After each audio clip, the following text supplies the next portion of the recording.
Welcome to Explosive Enterprises, and many Airsoft Milsim events in the US use fake tourniquets to simulate medical aid. Today, we'll show you how to make a Milsim-style tourniquet at home so that you can be ready for an event or have spares just in case. It is important to note that this is a prop for Airsoft use and is not to be used for actual medical care in a real-life emergency.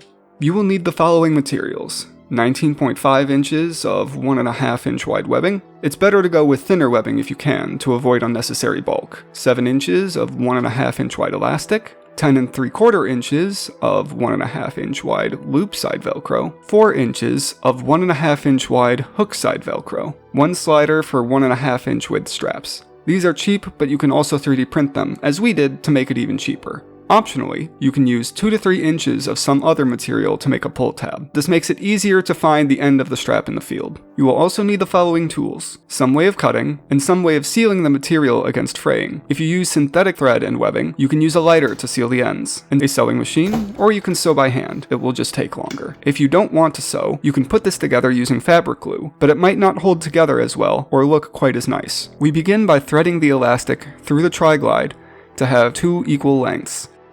We then line up the loop side Velcro and the webbing, then insert the elastic between them so that they overlap by 1/4 to 1/2 of an inch, and sew them all together. Continue this stitch along the edges of the loop side Velcro to attach it to the webbing. Afraid.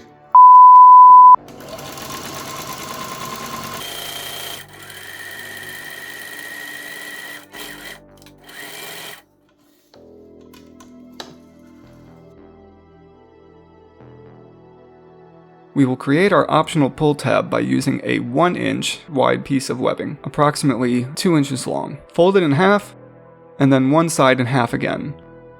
Sew these 3 layers together, approximately down the middle.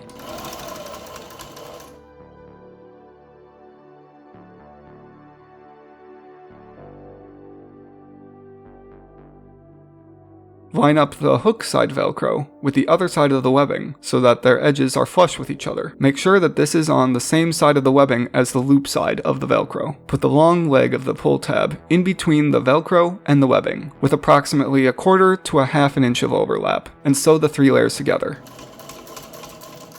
Continue this stitch along the edges of the hook side Velcro to attach it to the webbing.